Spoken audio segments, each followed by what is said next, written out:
Hello friends, this is Masum Mohammed. Welcome to back another video. I hope you are all fit and fine. My school ভিডিওতে আপনাদের স্বাগতম. I hope you are practicing spoken English every single day because if you want to improve your spoken English you need to practice a lot.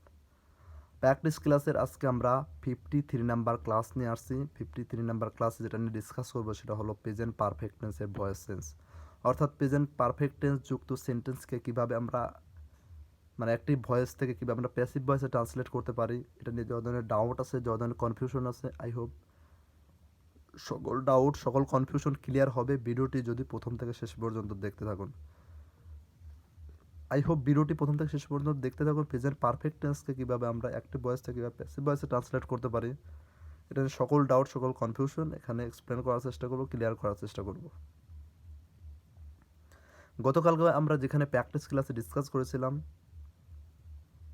Present continuous tense, অর্থাৎ present continuous tense যুক্ত সেন্টেন্সকে কীভাবে আমরা active ভয়েসে কীভাবে passive ভয়েসে translate করতে পারি, present continuous টেন্সকে কীভাবে active ভয়েসে passive ভয়েসে ট্রান্সলেট করা যায়, এটা নিয়ে যত ধরনের ডাউট ছিল, যত ধরনের কনফিউশন ছিল, সকল ডাউট কনফিউশন সেখানে ধরে ধরে এক্সাম্পল সহ সেখানে আমরা এক্সপ্লেন করার চেষ্টা করেছি, ক্লিয়ার করার চেষ্টা করেছি। এই ভিডিওটি যদি আপনি না দেখে থাকেন, অর্থাৎ প্রেজেন্ট কন্টিনিউয়াস টেন্সকে কীভাবে অ্যাক্টিভ ভয়েস থেকে প্যাসিভ ভয়েসে কনভার্ট করা যায়, এটা যদি ভিডিওটি যদি না দেখে থাকেন তাহলে এই ভিডিওটি উপরে যে আই বাটন দেখতে পাচ্ছেন আই বাটনটি ক্লিক করে ভিডিওটি দেখে নিতে পারেন, অথবা এই ভিডিও ডিসক্রিপশনে লিঙ্ক দেওয়া আছে সেখান থেকে ভিডিওটি দেখে নিতে পারেন। তাহলে আজকে আমরা প্রেজেন্ট পারফেক্ট টেন্স এর ভয়েস সেন্স নিয়ে ডিসকাস করতে যাচ্ছি। Let's start. Present perfect tense এর ভয়েস সেন্স। প্রেজেন্ট পারফেক্ট টেন্সকে কীভাবে আমরা অ্যাক্টিভ ভয়েস থেকে প্যাসিভ ভয়েসে ট্রান্সলেট করতে পারি, আই হোপ ভিডিও এক্সাম্পলগুলো ডিসকাস করে আই হোপ আপনাদের ডাউটগুলো ক্লিয়ার হয়ে যাবে। ভয়েস করার জন্য কিন্তু আমাদের অবশ্যই টেন্সটা জানা জরুরি, টেন্স জানতে হবে। এই জন্য টেন্স যদি আপনার কোনো সমস্যা থেকে থাকে, টেন্স নিয়ে কোনো ডাউট থেকে থাকে, তাহলে কিন্তু টেন্সের উপর কিন্তু যে 12টা টেন্স আছে প্রতিটা টেন্সের উপর আমাদের আলাদা করে ভিডিও করা আছে। প্রয়োজনে আপনি আমাদের চ্যানেলে ভিজিট করে কিন্তু প্লে লিস্ট করা আছে, সেখান থেকে কিন্তু টেন্সের উপর প্লে লিস্ট করা আছে, সেখান থেকে সবগুলো টেন্সের উপর ভিডিওগুলো দেখে নিতে পারেন, কারণ প্রতিটা টেন্স আলাদা করে ভিডিও করা আছে, আলাদা ধরে ধরে এক্সপ্লেন করা আছে, সকল ডাউট ক্লিয়ার করার চেষ্টা করেছে। এই হোপ ভিডিওগুলো দেখলে টেন্স নিয়ে আপনার আর কোনো ডাউট থাকবে না। আজকে আমরা প্রেজেন্ট পারফেক্ট টেন্স কীভাবে আমরা অ্যাক্টিভ ভয়েস থেকে প্যাসিভ ভয়েসে ট্রান্সলেট করতে পারি দেখুন। তাহলে প্রথমে যে এক্সাম্পলটা আছে, নিশু একটি গল্প লিখে আছে।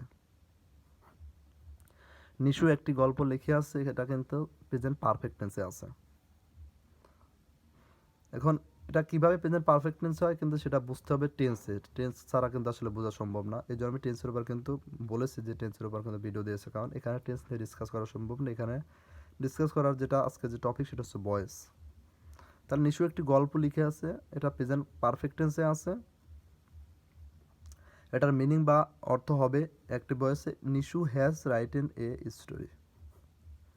নিশু একটি গল্প লিখে আছে, এটার মিনিং হবে Nishu has written a story. Subject Nishu plus এখানে হ্যাজ বসছে, কারণ প্রেজেন্ট পারফেক্ট টেন্সের ক্ষেত্রে হ্যাভ অথবা হ্যাজ বসে। এখানে subject third person singular number হলে হ্যাজ বসে, আর বাকি সব ক্ষেত্রে হ্যাভ বসে।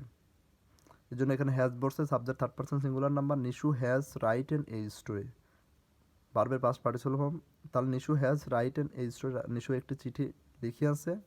এটাকে যদি আমি প্যাসিভ বেস করতে চাই তাহলে কিন্তু এখানে অবজেক্ট যেটা আছে এ স্টোরি, প্যাসিভ ভয়েসের ক্ষেত্রে আমরা অবজেক্টটাকে সাবজেক্ট করে দেবো, এই স্টোরি এখানে অবজেক্টটাকে সাবজেক্ট করে দিয়েছি। হ্যাজ বিন, অর্থাৎ প্রেজেন্ট পারফেক্ট টেন্সকে কিন্তু অ্যাক্টিভ ভয়েস থেকে প্যাসিভ ভয়েস করার ক্ষেত্রে সাবজেক্টটা প্রথমত অবজেক্টটাকে সাবজেক্ট করব, প্লাস হ্যাজ বিন অথবা হ্যাভ বিন বসাবো, প্লাস ভার্বের বিতে অর্থাৎ ভার্বের পাস্ট পার্টিসিপল ফর্ম।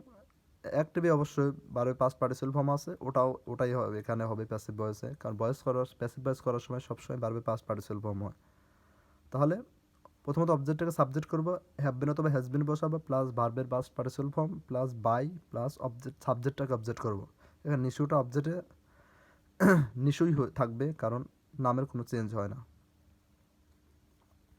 তা Nishu has written a story, Nishu একটি চিঠি লিখে আছে, এই স্টোরি এখানে অবজেক্টটাকে সাবজেক্ট করলাম, has been written by Nishu, সাবজেক্টটা অবজেক্ট করে দিয়েছে।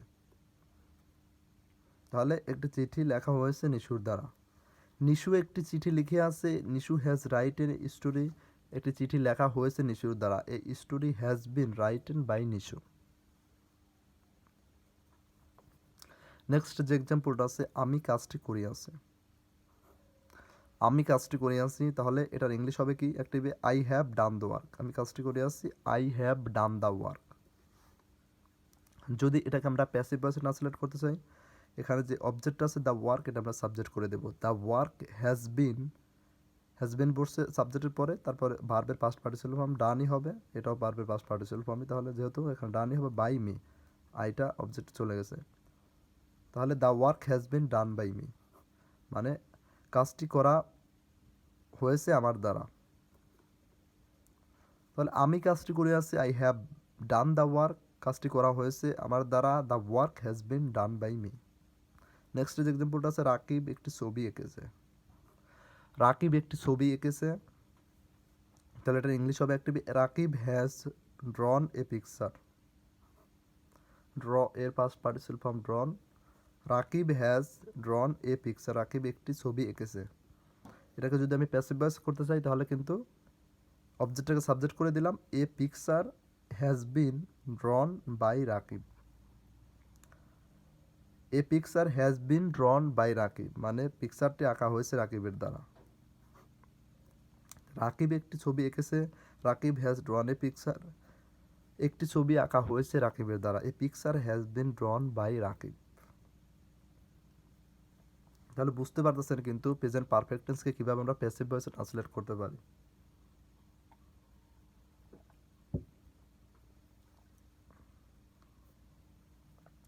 নেক্সট যে এক্সাম্পলটা আছে, আমি একটি পাখি মেরেছি। আমি একটি পাখি মেরেছি, তাহলে এটার ইংলিশ হবে I have killed a bird. ভয়েসটা আসলে নর্মালি কেন করা হয়, প্যাসিভ ভয়েসটা কেন করা হয়, অবজেক্টটাকে হাইলাইট করার জন্য। দুইটার মিনিং যেহেতু একই, তাহলে তো আসলে প্যাসিভ ভয়েস করার দরকার নেই, কিন্তু প্যাসিভ ভয়েসটা এই জন্য করতে হয় আসলে অবজেক্টটাকে হাইলাইট করার জন্য। আমি সেটাই কিন্তু বোঝানোর চেষ্টা করতেছি। আমি একটি পাখি মেরেছি, I have killed a bird, এতটুকু কিন্তু সীমাবদ্ধ হয়ে যেতে পারতো। প্যাসিভ ভয়েস আমরা কেন করি, এই যে এ বার্ড একটি পাখি মেরেছি, এ বার্ড একটি পাখি, এই পাখিটাকে যদি আমি হাইলাইট করতে চাই, ফোকাস করতে চাই, তাহলে কিন্তু সেক্ষেত্রে আমরা প্যাসিভ ভয়েস করবো, a bird has been killed by me, মানে পাখিটি হত্যা করা হয়েছে আমার দ্বারা।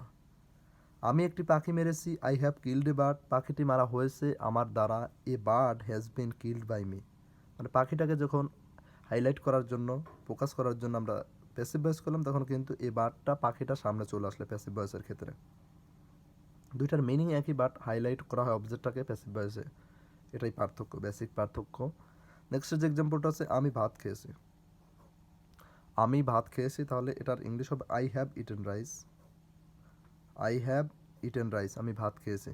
তাহলে এটাকে যদি প্যাসিভ ভয়েস করতে চাই, তাহলে কি হবে, অবজেক্টটাকে আমরা সাবজেক্ট করে দেবো, এই রাইসটাকে আমরা সাবজেক্ট করব, rice has been, rice has been eaten, ভার্বের past participle form eaten by me, আইটা মি হয়ে গেল, তাহলে ভাত খাওয়া হয়েছে আমার দ্বারা।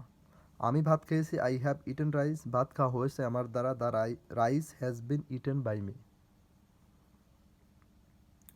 তাহলে আই হোপ বুঝতে পেরেছেন প্রেজেন্ট পারফেক্ট টেন্সকে কীভাবে আমরা অ্যাক্টিভ ভয়েস থেকে প্যাসিভ ভয়েসে ট্রান্সলেট করতে পারি, কনভার্ট করতে পারি। প্যাসিভ ভয়েস কীভাবে ট্রান্সলেট করা যায়, কীভাবে কনভার্ট করা যায়, এটা নিয়ে যত ধরনের ডাউট ছিল, যত ধরনের কনফিউশন ছিল, সকল ডাউট, সকল কনফিউশন আই হোপ আমি এক্সপ্লেন করার চেষ্টা করেছি, ক্লিয়ার করার চেষ্টা করেছি এবং করতে পেরেছি। আই হোপ ভিডিওটি যদি আপনার জন্য হেল্পফুল হয়ে থাকে, অবশ্যই ভিডিওতে একটা লাইক দেবেন এবং ভিডিওটি অবশ্যই বেশি করে শেয়ার করবেন। তাহলে ভালো থাকবেন, দেখা হচ্ছে নেক্সট কোনো ভিডিওতে, ততক্ষণ পর্যন্ত take care and keep learning.